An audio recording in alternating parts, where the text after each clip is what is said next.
First, let us understand what is a coupled locomotive, and then we will go into the problem. Fine. So, normally, if you see a steam engine, whatever calculations you have done till now in reciprocating masses problem, the first two example problems, you have considered one engine and one wheel on each side.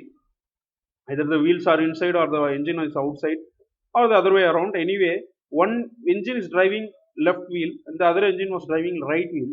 But is it really the case in actual locomotives? It is not like that. If you see here in this photograph, the power given by the steam engine is most of the cases is too much for a single wheel to handle. So what we do, we do a double crank mechanism, a 4-bar inversion. We lock two wheels or three wheels together so that the power given by the engine is distributed to two wheels at a time. Okay, so this is called a coupled locomotive.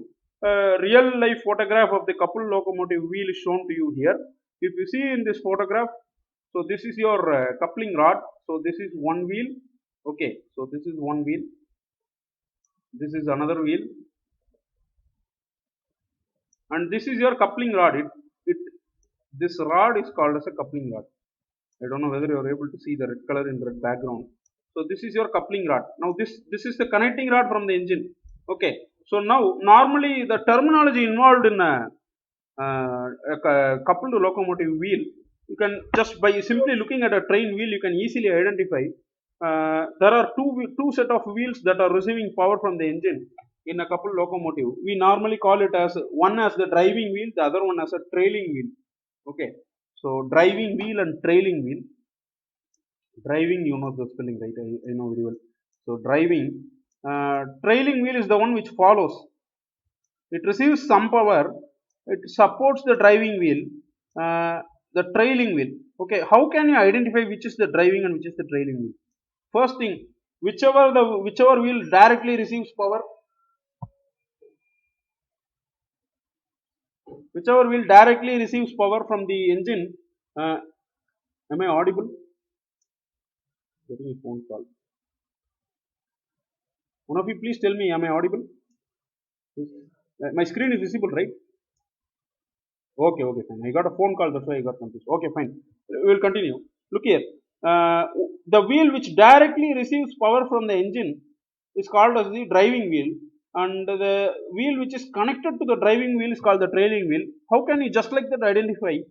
So I already told you this is your balancing mass. This is a steel plate. If you see inside the wheel plate, a cover like thing is provided here, right? This is your balancing mass. You look at the driving wheel and trailing wheel. Whichever wheel has a larger mass of balancing mass is called as a driving wheel. Now this is a large mass. So this is your driving wheel, this is your trailing wheel. Just by looking at it, you can, without even knowing the mechanism, you can identify which is the driving and which is the trailing wheel. Now based on this only we are going to do the problem today. Okay. So we are going to see how does this work. So we just have a look at this. So this is how your coupled locomotive works. Now this is one side. Okay, you are looking at the left side. Similarly, on the other side of the train, you have another steam engine and another set of wheels. So that is how the problem goes on. Clear? I believe you understand what is a coupled locomotive. So far, whatever you have seen, you had only one. So far, whatever you have seen, you had only one wheel. Entire power of the engine was given to only one wheel, and based on that, you have solved all the problems. Okay. Now we are going to see a pair of wheels connected by a coupling rod. Okay. So that is the introduction I wanted to give. Clear? So now I will move on to the question.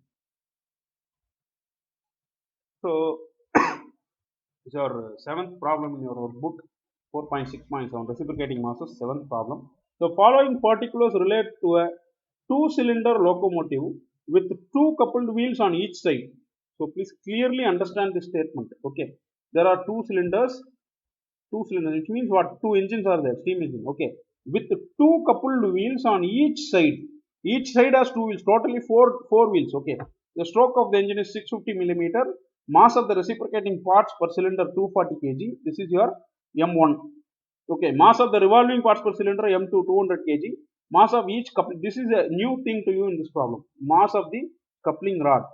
So you have not handled this so far. This is a new thing. 250 kg. Radius of center of the coupling rod pin is 250 mm. Okay, keep this in mind. We will see whenever required. I will tell you what is this. Okay. So distance between the cylinders, this is small a, 0.6 meter. Distance between the wheels is 1.5 meter. Distance between the coupling rods is 1.8 meter. Okay. So everything will become clear when we do the position of planes diagram. Main cranks are at right angles. So the engine cranks are at 90 degree to each other when you do the position of planes, I mean angular position diagram. Coupling rod pins are at 180 to their respective main crank. So this you have to understand very clearly. Coupling rod pins are at 180 degree to their respective main cranks. I will explain this once again when we are doing the angular position diagram. Okay. So the balance masses are to be placed in the wheels at a mean radius of 675 millimeter. This is your small b, balancing mass radius on the wheel. Okay, small b. In order to balance the whole of the revolving and 3/4 of the reciprocating mass. Okay, so therefore this is your c. Fraction of reciprocating masses balanced is 3/4. The balance masses for reciprocating masses is to be divided equally between driving wheel and the coupling wheel. Clear? So now find the magnitude and angular position of masses required for driving and trailing wheel. So you are going to find out the magnitude and direction of balancing masses for two sets of wheels, two pairs. Okay, one pair of driving wheel and one pair of trailing wheels also. Okay, right. Next, the hammer blow at 120 km per hour if the wheels are 1.8 meter in diameter. So that is the end of your question. Clear? Now let us slowly write down all the given data. So stroke length is given as 650 millimeter. So half of that is your crank radius. So that is 325 millimeter. Half of that. Clear? Just directly divide the stroke length of the engine by 2. That is your crank radius of the engine. This is from first unit. It is the same thing. Okay. Mass of the reciprocating parts is 240 kilogram. I am going to keep it as M1. Mass of the revolving or rotating parts is 200 kg. I am going to keep it as M2. Now I am going to declare another variable M3, which is the mass of the coupling rod. Okay. So 250 kilogram. We will see what to do with this. Just write M3. Okay. So radius of crank pins of the coupling rod. Okay. The crank pins, you have seen coupling rods placed on two wheels at some position on the wheels, right? Now that has a radius at which it goes around. It is a entirely rotating component, right? Now that radius of rotation is 250 millimeter. Okay. So this is distance between the engines. C engine, one engine is declared in plane C, the other is declared in plane D. It is 0.6 meter. This is small a. Distance between the engine central lines is 0.6 meter.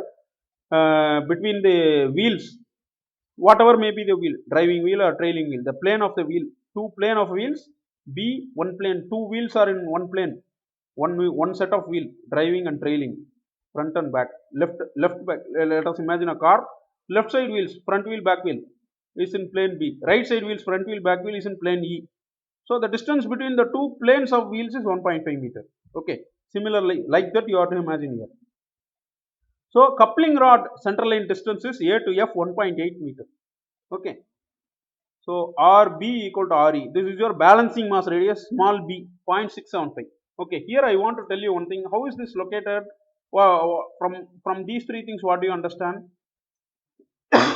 You have an engine, one engine. Okay. So whatever may be the crank pin, crank pan, whatever. So another engine here.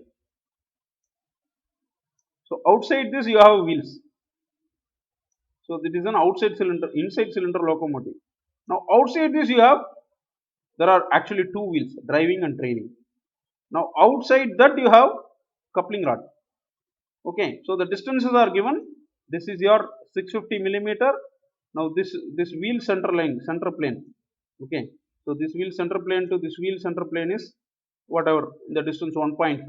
Now coupling rod center line to coupling rod center line is 1.8. That is how the arrangement is made. If you have that clear in your mind, then everything will be clear. Okay. So the fraction of reciprocating masses to be balanced is 3/4. So these are all the given data. Now let us go and do the position of planes diagram. Whatever I have told you here in the sketch pen, now we are going to do it in the proper diagram. So what is the distance between the engine center lines? 0.6 meter, 600 millimeter. So some scale, the position of planes diagram, you don't have to do it to scale exactly. But to have some good sense of the geometry, you have to do it to some good scale. I am going to do it in some scale. So I'm going to represent 600 millimeters, 30 millimeter, some scale. Okay. So put one dot here and one dot here. So the distance between the two engine center lines is 30. 600 is represented as 30 here. Okay. Next. So two wheels outside the left of one engine is one pair of wheel. Right of the engine is one pair of wheel. Okay. So that is at a distance of 1.5 meter. Half of that is 750. Okay. So if you see the distance between these two is approximately 7.5. Okay. Next, coupling rod. So total 4 to 13 is 1.8 meter is 9 centimeter, half of that. So that is how I have drawn this somewhat proportionately. So keep some random dots. Okay. At some particular distances, some proportionate distances. Okay. Join it. Now I am going to put first the engines. C and D are the engines. These two are the wheels. These two are the coupling rods. Because they are given exactly so in the question. They are given as it is. Don't change these A, B, C, D. It is given as it is. Because the distances are mentioned as it is in the question. Okay. So now let us write this. Engine, wheels, coupling rod. These are the planes. Now we have to mark the distances so that you will be very clear when you are doing the problem. Now this is a 0.6 meter, 600 millimeter. So now this is 1500 millimeter or 1.5 meter. This is 1.8 meter, 1800 mm. Now I am going to declare the reference plane. I'm going to declare, I want to find the balancing masses on the wheel. So I am going to declare one of the wheels as the reference plane so that one unknown will get eliminated. It will be easy to do the couple polygon so that I can find out one of the unknowns. All things on the right side of the reference plane is positive, left side is negative. This is as usual. Now I want the cumulative distance from the reference plane, everything. From B, what is the distance of C? 450 millimeter. So I am subtracting 1500 from 600 and dividing the half symmetrically. So 900. 1500 minus 600 is 900, by 2 is 450. Here, that's why I am doing it. So this entire thing is 1.5. This is 600, subtract, you will get 900. That 900 is equally distributed, 450 here and 450 here. Okay, so that's how I got this 450. Next, this 450 plus 600. So this 450. So what is this distance? 450 plus this 600, 1050. So that is the next distance. Okay, 1050 millimeter. Next, plus another 450 is your next plane E distance. Another 450, it will become 1.5 meter. So that 1.5 is already there below. So I am going to write the next one. Plus total distance 1500. So if you see here, this is 1500 and this is 1800. The difference is 300 mm. Divide that by 2 and put it here. It is 150. So add this 150 to this, it becomes 1650. That is I am writing this cumulative distance to do the moment for a couple polygon. Okay, so this distance is very important for doing the couple polygon. So this is 1650. The left side is the remaining 150. So this is 150 millimeter. Now I know all the distances from the reference plane. Clear? So that is the end of your position of planes diagram. You get two extra things from the normal problem. Your coupling rod planes are extra. That's all. As far as the this position of planes diagram is concerned. Clear? So now we are going to the next step. Angular position diagram. What is given in the question? Cranks are at right angle to each other. One more information regarding this is the coupling rod cranks are 180 degree away from their respective engine cranks. These two information you have to keep in mind when you are doing this angular position diagram. So I am going to take this for reference. Okay. So first I am going to start from the engine D, horizontal. Put some line. The length is not important. I am going to start from D. Now I know that next angular position that I know very well is C. The engine C crank is at 90 degree to engine D. That is given data. Okay. So I can straight away do a 90 degree line and put the engine C here. So it is 90 degree. Now any other thing you know, I know that the crank pins of the connecting rod, the coupling rod the coupling rod is connected. See, there is a wheel, two wheels. These two wheels are connected by the coupling rod. Now this is connected in a crank pin on the wheel, right? Now this is your crank pin radius of the coupling rod. This has some radius, right? This is your crank pin radius, 250 millimeter. That's what is the meaning of crank pin radius.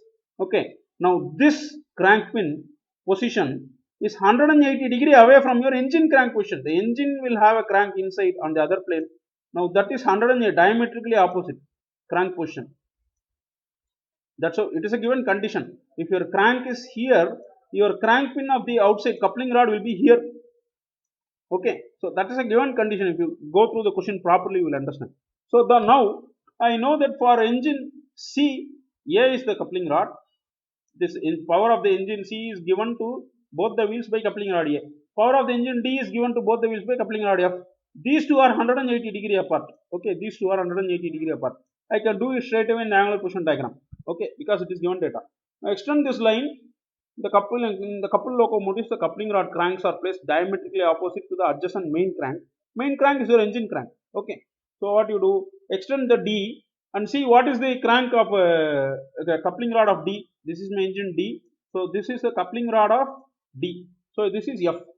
Okay. Similarly, extend C and put the coupling rod A. Coupling rod crank position angle. Okay. So A. So that completes my angular position diagram as of now. That's how that's much this much only I can do now. So from here I have to proceed to the next step, and after completing one of the polygons I can update this. Okay, so here I will stop the angular position diagram. Now I will proceed to do the calculation of masses to be balanced. Now I have to distribute these masses between pair of wheels. I have two wheels now, two pair of wheels, driving pair and trailing pair. Okay, so first we know that the mass of the reciprocating parts cylinder per cylinder to be balanced is equal to 3/4 of 240 kg. That's 180 kg. Okay. So now in this particular problem for coupled locomotives, this is a general condition. Since reciprocating masses are to be divided equally between driving wheel and trailing wheel, divide this 180 kg into two, 90 kg. One is for the driving wheel, the other is for the trailing wheel, both sides. Okay. So reciprocating mass on the driving wheel is equal to 90 kg. Reciprocating mass on the trailing wheel is equal to 90 kg. So therefore, when you are solving for driving wheel, reciprocating mass M1 equal to 90 kg. Keep that in mind. So that with that I am going to do one force polygon, couple polygon separately for driving wheel. For trailing wheel, you have to do separately. Okay. The coupling rod mass is equally divided between trailing wheel and driving wheel because coupling rod is sitting in between the two wheels, right? Now I have two set of wheels. One wheel is here, other wheel is here. Coupling rod sits on both the wheels. Therefore, the weight of this coupling rod is equally divided between both the wheels. It's very sensible, right? So divide the coupling rod mass into two. Put one half in the driving wheel, other half in the trailing wheel. Okay. So 250 kg by 2 is 125 kg for driving wheel, 125 kg for trailing wheel. 90 kg of reciprocating mass for driving wheel, 90 kg of reciprocating mass for trailing wheel. Next point is the entire rotating mass or revolving mass is for the driving wheel only. Trailing wheel will not have rotating mass. That's why in the picture first I shown you the driving wheel balancing mass was very large, trailing wheel mass was very small. That is because of the balancing mass required to balance rotating masses. The entire thing is given to the driving wheel only, not to the trailing wheel. That is a standard procedure. Okay. So whole of the rotating mass is to be added only to the driving wheel, right? So what is the driving wheel mass, balancing mass required now? How much of mass is balanced for the driving wheel? It is not the magnitude of balancing mass. How much disturbing mass is there for the driving wheel now in for our calculation?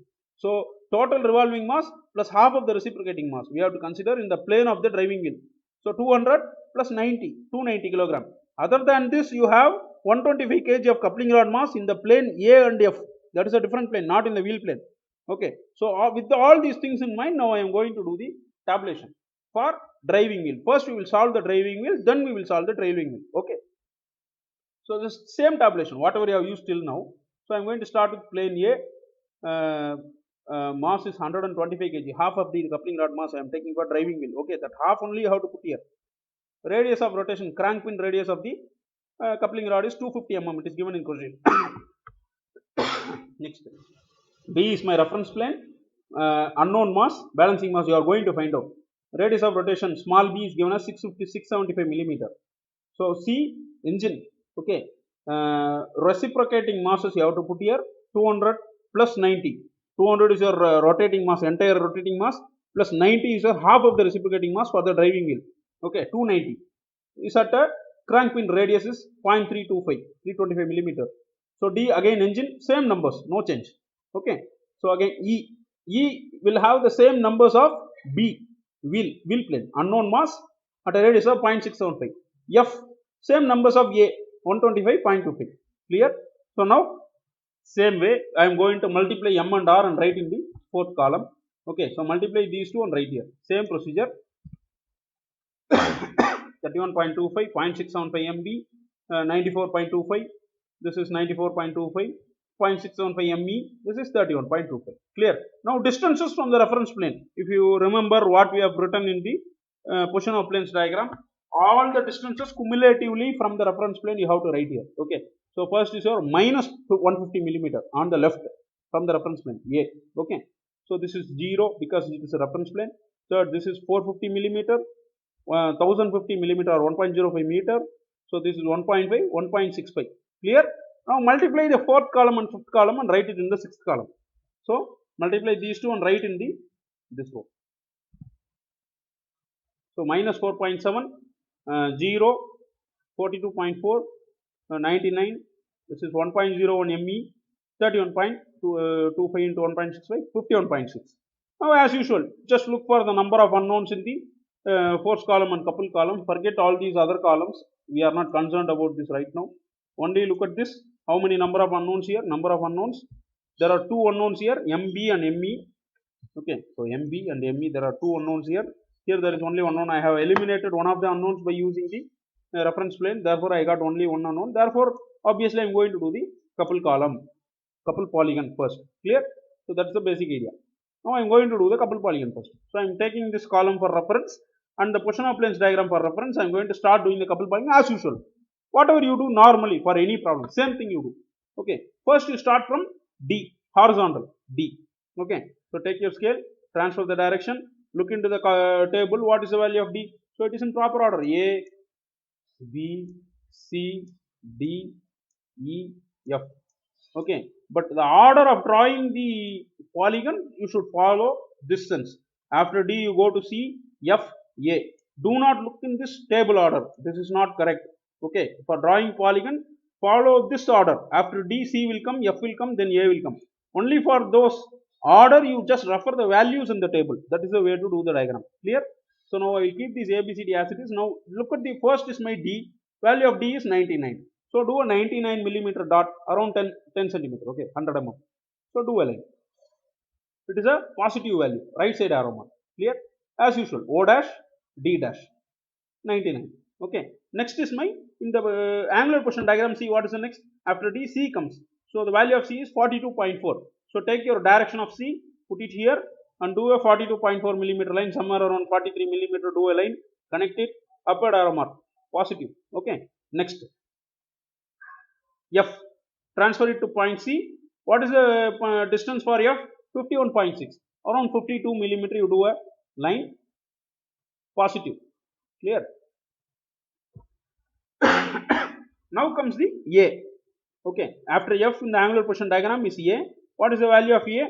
Minus 4.7. Okay. Here you have to be very careful. Minus 4.7. The positive direction for A is outward pointing arrow mark towards mass A. Positive direction is downward. Therefore, for a negative 4.7, you have to do an upward arrow in the vector diagram, polygon diagram. Clear? Why I am going? How I am going to do this negative?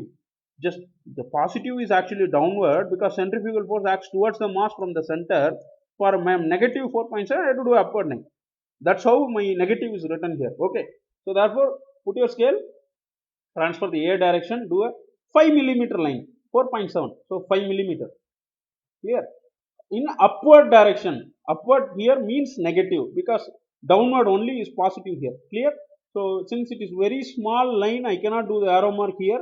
In paper, you have to do the arrow mark also. Okay. So that is your point. A dash. Close the polygon. Okay. So here 4.7 millimeter. So that should be labeled as A dash. Then close the polygon. Closing side of the polygon. Same since arrow mark is your what is that? It is equal to the length of that is equal to the unknown here 1.01 ME.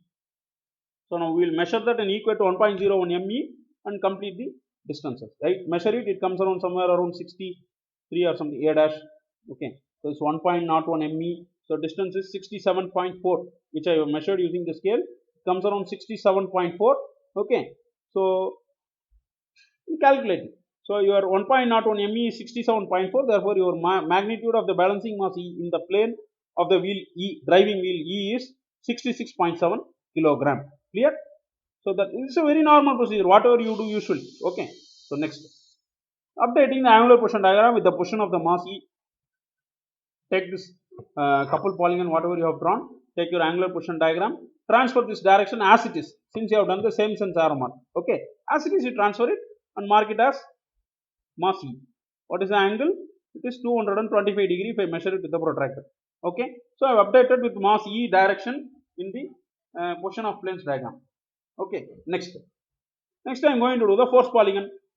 Take the column of the force polygon, take the updated angular position diagram, start doing the polygon as usual. So the order here is D, C, F, E, A. Clear? So be very careful. D, C, F. This can be either you do first E and A or A and E. It can be variable, since I have shown you in one problem earlier that this variation is allowed. They both give the same result. Whatever, you just follow D, C, F, E, A. Okay. So I am going to start with D. What is the value of D in this table? So this is A, B, C, D, E, F. A, B, C, D, E, F. Here the mass of E, you know this, you can multiply and write, okay. 66.7. This is already known. So you can multiply this and have the value here equal to something. Okay, that number you can have. Only one unknown is remaining. So that is your closing set. Start from D, 94.25. So do a 95, almost 95 millimeter line in the positive direction. No negative values here. All pointing right. Okay. In the same sense, you have to continue the arrows. Next is your, so this is O, D, 94.25. Next is your D. I mean C. Okay. So this is also 94.25. If you look at the table, same length, 94.25. Do a line. 94.25. Okay. Next is your F. So what is the length for F? 31.25. So approximately 31 or 32 millimeter you do a line. Okay. Next is your, in the book procedure given as A. You can do E and then do A also. Both are giving same results. I have checked with AutoCAD. Okay. So I am going with the book procedure for your reference. Okay. A is 31.25. I am going for A direction, 31.25. So your A, 31.25. Next is your the E direction, 0.675. Mass of E is 66.7 kilogram. So 0.675 is 66.7. 45 millimeter line I have to draw from A in the direction of E. Take this direction, bring it here. So 45 millimeter, do a line. So this is your E. Okay. So now finally close the polygon. So put the same sense arrow mark. Closing side of the polygon magnitude is 0.675 MB. So that is your unknown. So that is equal to the length of this red color line. So measure the length of this red line. That comes somewhere around 43 or something, 45. Okay, 0.675 MB is 45. Therefore, you calculate mass of the B is same 66.7 kilogram. So now I have identified balancing masses magnitude of both the driving wheels. Now place this direction in your angle position diagram. So if you clearly see, this is your direction of your balancing mass E, and this is the direction of balancing mass in the plane B. Both are in the same direction. It's a unique problem. Okay. So angular updation of angular position diagram. Take this. If you move the scale, you can see it exactly coincides with the earlier direction. The same since arrow mark. So therefore, same downward direction only have to keep the scale. It coincides with the earlier line. Therefore, what you can write? Put B and E are in the same position. Okay, it can be like that. It is not that everything should be in different places. So both B and E are having the same angle. They are in different places. One B is very close to me and E is very far away from me. Other side wheel. The position is same. Okay. So now I know both are having the magnitude of 66.7 kg. Both are having an angle of 225 degree theta measured from the horizontal in anti-clockwise direction. So that completes your driving wheel. Okay. So now let us go for calculation of masses to be balanced for trailing wheel. Now how much mass I have to take for calculation in the tabulation? How much mass I have to write for trailing wheel calculation? Now normally your problem is over. For a coupled locomotive problem, you have another set of wheels, trailing wheels. For that now we are going to do the calculation. Okay. So trailing wheel, we know that mass of the reciprocating parts per cylinder to be balanced. Half of this is given for this, you already seen in the earlier slide, right? 90 kg for driving wheel, 90 kg for trailing wheel, reciprocating masses. So 90 kg of reciprocating masses is available in the plane of the engine C and D for the trailing wheel tabulation. Okay. Next. So coupling rod mass 125 kg is available in A and F plane for coupling for the trailing wheels. Revolving masses are not available. That you should not take for trailing wheels. Okay. So coupling rod mass is handled by 125 kg. So total equivalent mass for driving wheel. This is actually trailing wheel. Okay. Spelling mistake. This is typographical error. Trailing wheel.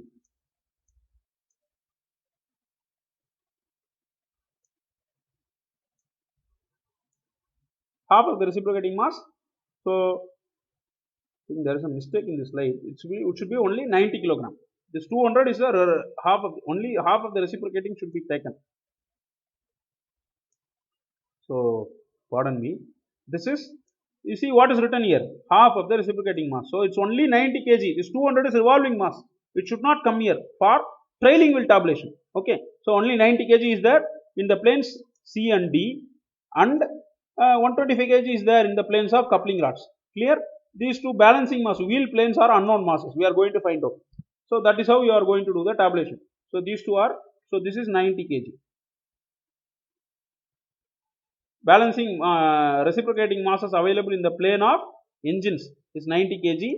So in your angular position diagram, you A to F planes you have, right? So your C and D planes are your engine planes. Here 90 kg reciprocating mass, 90 kg reciprocating mass for the trailing wheel, 0 rotating mass. Okay, so therefore it can be totally ignored. These two are mass of B and mass of V are unknown quantities. Okay, so in the plane of coupling rod you have 125 kg, 125 kg.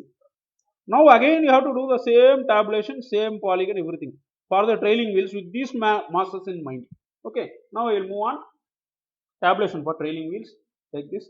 So A 125 kg coupling rod mass. Half of coupling rod mass was taken for driving wheel. Other half I am taking for trailing wheel because it is hanging in between the two wheels.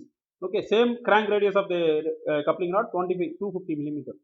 So reference plane B, mass m dash B I am going to take as unknown. Here I am going to follow m dash for trailing wheel mass. Okay, so that's same radius, no change in radius, 675.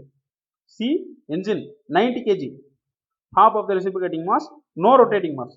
So same radius 325. Again same numbers for engine center line D. So E same numbers as in B, unknown mass m dash E at 675 millimeter radius. Again F same numbers as in A, coupling rod 125, 250 millimeter. Now multiply M and R and write in the fourth column. So this is 31.25, 0.675 M dash B, and 29.25, 29.25, 0.675 M dash E, 31.25. This distances from reference plane is not going to change. It is the same engine, same wheel plane. Both the driving wheel and the trailing wheel are in the same plane. No change in the distances. Minus 0.15, 0, 0.45, 1.05, 1.5, 1.65. No change. Now multiply and write the fourth column. Minus 4.7, 0, 13.2, 30.7, 1.01 M dash E, 51.6. Now look at the unknowns. Here two unknowns, here one unknown. So I am going to do the couple polygon for trailing wheels first. Okay. So do the couple polygon for trailing wheels. Whatever the initial angular position diagram you have took, right? This one you take. Because I am going to find the balancing mass position newly again. Don't have the balancing mass position of the driving wheels here. Take the initial blank diagram, engine cranks and coupling rod positions. With that you start the problem again. Okay. So now start. Take the, I am going to start from D anticlockwise. D, C, E, A. So in the tabulation you write ABC. So A, B, C, D, E, F. So since I'm writing with a mouse, so please excuse my handwriting. Okay, it is not very easy to write with the mouse, right? So now I'm going to take the D direction, put it here. Look in the table. D is 30.7. So put somewhere around 31. Do a line. Positive. Okay. Next is your direction O dash D dash 30.7. C direction, bring it here. So length is for C 13.2 millimeter. 13.2.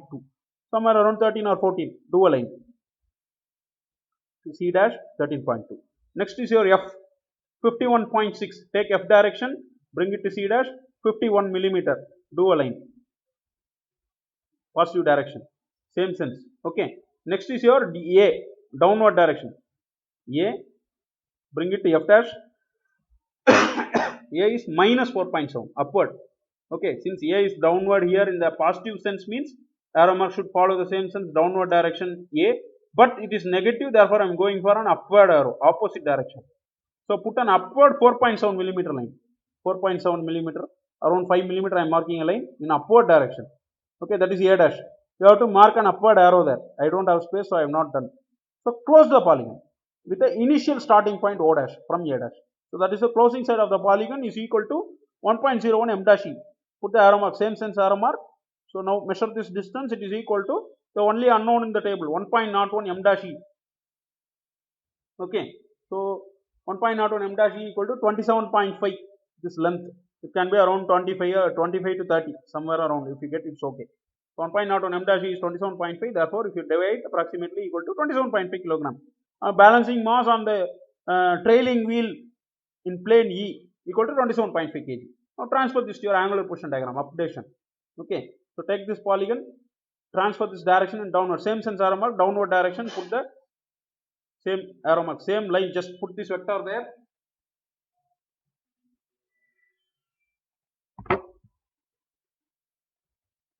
So E.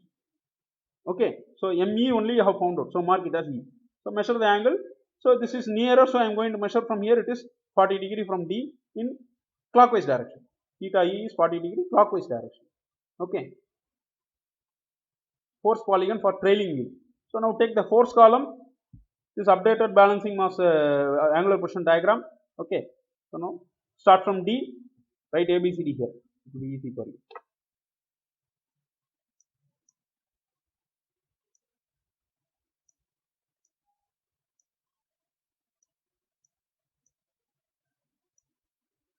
Okay, so I am starting from D anti-clockwise. So put D. What is the length of D? 29.25. 29.25. I am taking a scale of 2 because it is very small. I am going to write as somewhere around 58.5. So 58.5. I am going to draw a line. So mark as O D. 29.25. Don't write 58 here. Whatever is in the table only you have to write here, even if you scale it. Okay. Next is your C. Same length, 29.25. So 58.5. I am going to mark a dot. Put a line, positive direction, upward direction. Next is your 29.25. F direction, transfer it here. F is 31.25. So 62.5. I am scaling it twice. Okay, 62.5 positive direction. Next is your A. In the same sequence A. Bring it here, downward direction. A is 31.25. No negative, only downward. Okay. So 62.5. Same downward arrow. 62.5. Now is my ME is known, 27.5. M dash E. So solve this E column, E cell, multiply it 27.5, it is 18.56. Okay, so my scaling twice, so it will come around 37 millimeter. Scaling into 2, 37 millimeter. Okay, so it is in this which direction? Balancing mass E direction. Because it is mass E, in balancing mass E direction, transfer this to point A and do a 37 millimeter line. Okay, so this is your E. Now close the polygon to the starting point O. Close the polygon to the starting point and follow the same sense arrow mark. Clear? Now that is it. If you measure this length, it will be equal to what? 0.675 m dash B. That is the unknown here because ME we have already found out. Now the unknown here in this polygon is this one. So the length of this line will be equal to, measure this length, it will be equal to 0.675 m dash B. So that this is 36.7. The length of this line is 36.7. So it means what? When you are doing in with a scale, you will get it around 35 millimeter to 40 millimeter. Okay, fine. So scale reversal. Most important thing, you have scaled everything twice. So reduce the scale now for calculation. You have drawn everything twice. Now you have to divide by 2. This length should be divided by 2 before calculation. Okay. So it is 18.35. So is equal to 0.675 m dash B. So therefore m dash B is 27.2 kilogram. Same answer you are getting. Now transfer this direction. Update the angular position diagram. So transfer this direction. Move it. Upward pointing arrow. Please look at the polygon very carefully. It is upward pointing arrow. Therefore put the upward pointing arrow. Put it in the upward position. So that is your balancing mass in the plane B. So it is measured from here. Anywhere, from anywhere you can measure the angle. Just mark it in the diagram. This is 50 degree. Okay. How much time we have left? 15 minutes. Okay, fine. So that completes the magnitude and angular position of both driving wheel and trailing wheel balancing masses. Okay, I will sum up the results. summation of results. So this particular way only you have to do coupling problem. You have to coupling rod problem. You have to write it. Finally, the result should be summed up only in this way. Okay. Look at it. Both the angular driving wheel angular position diagram, trailing wheel angular position diagram. Both I have taken. Okay. So position of planes diagram I have taken. So both set of wheels you have to put on circle. Okay. Look here. So I am putting one pair of wheels on the left side in the plane B. So these two wheels are located in the plane B. So I am putting it near plane B. Okay. So this is your driving wheel, trailing wheel in the plane B. Wheels in the plane B. Okay. The wheels will be like this. One wheel will be like this, and the other wheel will be when you look from the top. Similarly, one wheel will be like this, the other wheel will be like this when the train moves forward in this direction. Okay. So one set of wheels from looking from the side I have drawn here. Okay. So now what I am going to do, I am going to draw the masses, position the masses and mark it. So what is the first thing? For driving wheel, look at the driving wheel angular position diagram. This is the position of the balancing mass. Okay. So bring it here and mark the position. So this is your mass, balancing mass B 66.7 kilogram located at 225 degree theta B. So now look at the trailing mass B plane, trailing wheel in the plane B. So bring it here. Okay, mark it. Now that is your M dash B 27.2 kg located at an angle of 50 degree from this horizontal left side. Okay. Similarly, I am going to do for plane E. So put two wheels. So you have to do this. You have to do circles and do it in the exam. Driving wheel, trailing wheel in the plane E. Okay, same thing. Now bring this, put two axes. So bring the balancing mass position in the driving wheel. Same 45 degree position. Bring it here. Okay. So mark it. So that is 66.7 kg, 225 degree. Same thing for both the driving wheels. Trailing wheel is different. So now go for the trailing wheel E plane. Okay. So it is located down below. Now that you bring to the trailing wheel of the plane E and mark it. So it has a magnitude of 27.2 kg M dash B. That is M dash E actually. There is a small mistake. This is your M dash E. So typing error. Okay. So measure the angle. It is theta dash E is 40 degree from the horizontal down. So this is your result for balancing mass magnitude and direction. Entire results. Okay. So now the problem is not complete still. Right. What is remaining? You have to calculate the hammer blow. Okay. So that we will do now. Remaining. Only small thing. Okay. So tabulation of hammer blow. Again you have to do, because you have two masses now, you have to find the resultant and then only you can calculate the hammer blow. Okay. So tabulation for hammer blow. I can eliminate two columns. So two columns I'll show you. B. The coupling rods can be eliminated from the hammer blow calculation because hammer blow is going to happen only in the wheel. Okay. So for that I am going to have two unknown masses, M double dash B. What is this M double dash B? It is the combination of both the masses, trailing wheel mass and driving wheel mass. Both the resultant combined fluctuation of rail pressure I am going to find out. What is the resultant upward force provided by both the masses? I am going to combine them together and find the resultant. Using that I am going to calculate B omega square B. Okay. So you can eliminate A and F from this tabulation. It is not required. Okay. So 0.67. Same numbers you repeat again. Just I am put a double dash here because it is hammer blow calculation. Hammer blow calculation only reciprocating masses involved. So if you go back into the previous problems and see, you will eliminate the revolving masses. You will calculate only the rotating masses for driving wheel. Okay. A and F can be eliminated here. So now I am going to multiply. Same distances, no change in distances. I am going to declare B reference plane, 450 mm from there, 1050 mm from there, 1.5 meter from there. Same multiplication. Now using the last couple column, do a triangle polygon and find out M double dash E value. Okay, do a polygon for this. Take this table, angular position diagram. So I am going to start from D. So here you don't have A and F. So therefore the table reads B, C, D, F, D, E. Okay. So B. So we eliminated A and F. Coupling rods is not required for hammer blow calculation. B, C, D, E. A and F is not required. So now in this table, what is D value? 30.7. So do a 30.7 line. Twice I am doing a twice scale. 61.4. Do a line, positive direction. Similarly, C direction now. C, take the direction Bring it here, 13.2, so 26.4. So now close the polygon. Closing side is your 1.01 m double dash e, same direction. Okay, so it is 66.8 millimeter. So scale reversal twice I have done, therefore it is 33.4.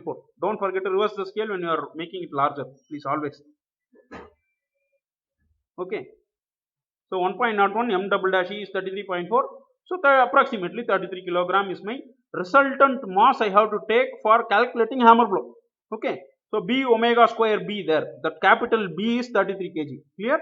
So now I am going to do the calculation of hammer blow. So hammer blow 120 kilometers. This is second last question of the problem. 120 kilometer per hour speed of the train with 1.8 meter diameter wheels. What is hammer blow? I get, so the effective mass available to do the hammer blow, reciprocating masses. The average mass between the two wheels, driving and trailing, is 33 kg. The 33 kg is only reciprocating mass, not rotating mass. Rotating mass will always get cancelled, diametrically opposite cancellation. Okay, only reciprocating portion of the mass you have to take. In the previous problem, if you have seen, we will multiply C into reciprocating mass divided by the total mass considered for calculation into the balancing mass value. That if you go and see in the last problem, you will understand. Now this is a little bit complicated because you have two wheels, driving and trailing.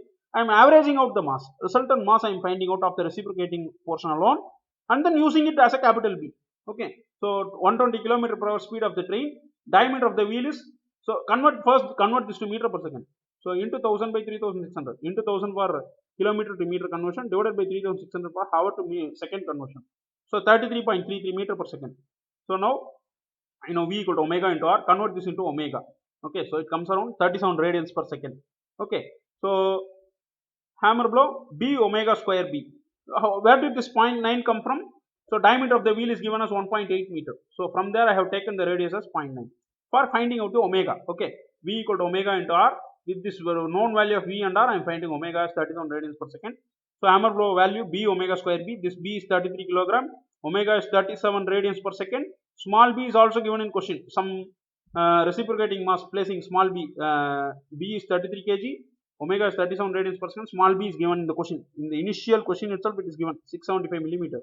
Okay. Now calculate B omega square B. Plus or minus 33 into 37 square into 0.675. 30,494.475 Newton.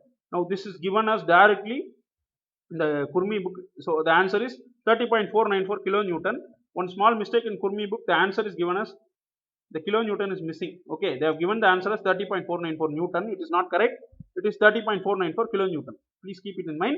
So that completes your problem. This is taken from your Kurmi textbook example problem 22.6 reference. Okay, 22.6 example problem from your Kurmi textbook, and I have taken these images from these links. Okay, that completes the problem. Please keep one thing in mind: coupled polygon problem